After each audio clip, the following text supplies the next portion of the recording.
Hey billionaire, let me share with you my yearly recap for 2025.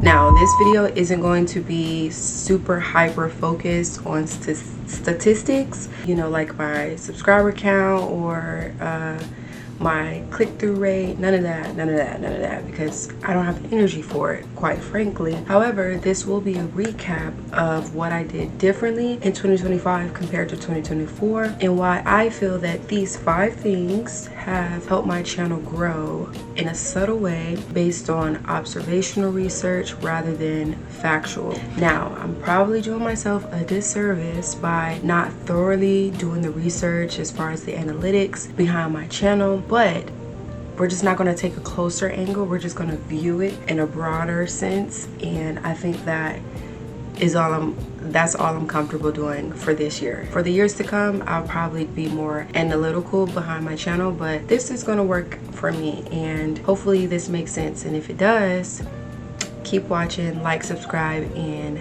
leave a comment, okay? First thing that I did differently in 2025 compared to 2024 was update my thumbnails. I was making thumbnails like this in 2024, full of color, almost childlike to me, like when I look back at it. And I like color and vibrant things, and so that's kind of like what I was trying to express in my thumbnails, but all of it was unnecessary. Simple.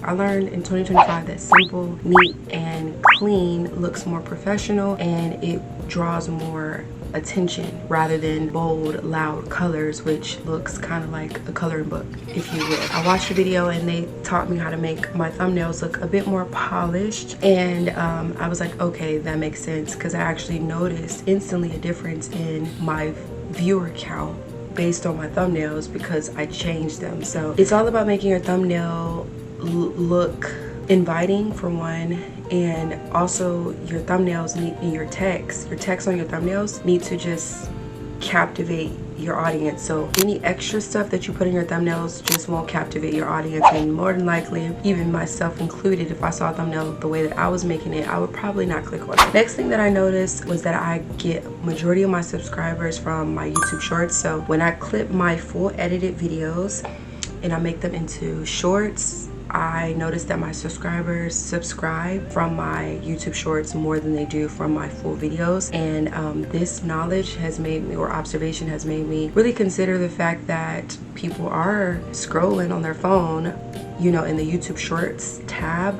just to watch videos. I know my nieces and nephew, they do that, but I didn't think it was like adults, but why wouldn't they, right? When I do that when I'm on Instagram, so there's really no difference. So yeah, I try my best now to upload YouTube shorts daily. This is where most of my traffic comes in. So next thing that I'm going to share is that I started to pay more attention to the way that I edit my videos in 2024. In 2025, well, actually in 2025 I made a video, like literally the very first video I think that I put out in 2025 was so cringe. Update on my YouTube video for this week. I will be sharing with you 3 key things and the secret gems that I learned to help you, well, actually to help us successfully grow our channels this year, 2025, and prosper greatly and uniquely. Okay, so based on the research that I've learned all week, you guys, so I just finished uploading, and I've literally been adjusting and changing my content style on YouTube, on Instagram, literally since 2023. It's just been up and down, up and down. No, I don't like this. No, I don't like this. Oh, I want to add this. No, I don't want that anymore. I basically started to edit my videos where I include, for one, the intros are shorter. I don't want long intros. I want it straight to the point so that you are rocking and rolling with me and you don't lose interest, because our attention span is getting shorter and shorter. Number 2, I actually, if I'm gonna put text into my video, I'm gonna make sure that there's an audio attached to it just to give it more attention or make it more noticeable as far as the text, because I was watching previous videos, and when I would do the text and or any graphic, including pictures, screenshots, whatever, whenever I would just include that, and not add audio to it, it just kind of seems bland. It seems boring. It's like eating food without spices. So I wanted this combination of audio and text included in my videos. I picked that up in 2025 because I think it makes it more interesting, and for me it's more entertaining for me, so it has to be more entertaining for you, especially when I'm watching that type of editing style on other YouTubers. So I added that. So graphics, text, long shorter intros, and I changed my intro completely. I changed that a lot since I started on YouTube, but this one I really like. It's clean, and I think it fits me more. I'm probably gonna update it whenever, I don't know, but yeah, my intro is probably gonna change again. And yeah, I think that's pretty much all that I wanted to say about my YouTube and the way that I edit, which, yeah, okay, cool. So I also included my own ads. So whenever I want to share a resource or an opportunity with you, I just decided to make my own ads, and it'll look something like this. Hey billionaire, I can't express enough how much I love this platform. I have a whole playlist dedicated to this platform, as you can see here. Kale is your go-to for brand collabs. It's quick, it's easy, and any creator can start and earn money now, no matter your experience, which I love. I will say, depending on your quality, your engagement, and your reach, that determines how much money you will receive, but the barrier is practically none, unlike other platforms. I have made over $1,000 working with Kale so far, and you can too, but even more than me, you know? So when you sign up today, once you complete your first challenge, you and I both will receive a monetary incentive of $10.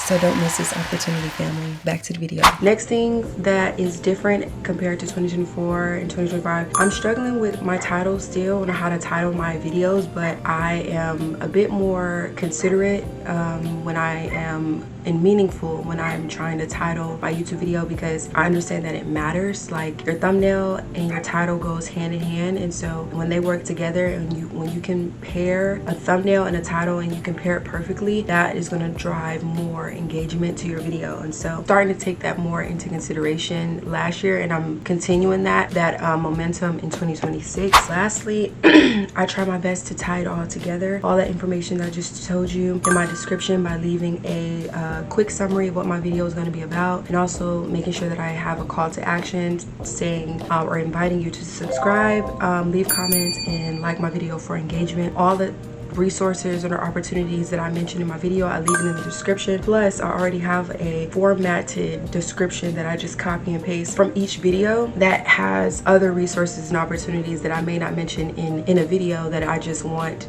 to share with you anyway. And so I just copy that and paste that information so that each description looks the same, minus the paragraph that I update for each video. And so now I'm going to talk about some bonus information really quickly. YouTube just released a new feature, and this feature helps us, it's called A/B testing, and this feature helps us to access their generated system, where you can test 3 different types of thumbnails or 3 different types of titles, or you can do 3 different thumbnails and 3 different titles together, and you can test to see which group of testing, however you want to do that for your video, which thumbnail, which title, or which thumbnail and title works together for you, that's going to bring you the most engagement. I've done these types of testings all 2025. Obviously I couldn't do it in 2024 because they just released it. However, I have noticed that allowing YouTube to do that for me kind of like makes it less stressful. Now, it is a bit stressful to kind of like figure out 3 different thumbnails. Like, so instead of making one, you obviously got to make 3 different thumbnails, and then instead of thinking of one title, you have to think of 3. But the advantage obviously is that you don't have to choose one, you just have to make 3 different options of each, and then YouTube will choose it based on what their algorithm is telling you. So you're guaranteed either a good title or a good thumbnail, or both, based on what your audience is saying, and you don't have to do that extra work as far as like those extra analytics, which I don't feel like putting the energy towards. So that's cool and a great way to have access to AI via on YouTube. I feel like I just had a whole mouthful. Like, hopefully this was like really good and informative for you. If I can be honest, I had to redo this video because yesterday it was horrible. I think that's all I wanted to say, and if you like this video, please make sure that you leave me some engagement by liking, commenting, or subscribing, okay? So you can stay tuned for next week and always be up to date with me, because I try my best to be resourceful and leave you good information. All right, until next time, be blessed, have a beautiful 2026, and peace. Scents of the day. This is very fall and winter coated. These scents here, Tom Ford dupes. You have powdery tobacco, ambery cherry. Ambery cherry is like lotion. It reminds me of Jergens lotion, but very mature. It's not for children, okay? And then you have powdery tobacco. It's a spiced vanilla. I always say it reminds me of a sweet fireplace. At first it was very masculine and unisex coated, but like the more you spray it, the more vanilla it smells and the more it's feminine. It's very like sweater weather, okay? Ambery cherry is a little bit different. It's on the mature side. It's not a bright fruity teenage cherry. It's a woman cherry. So hopefully that helps.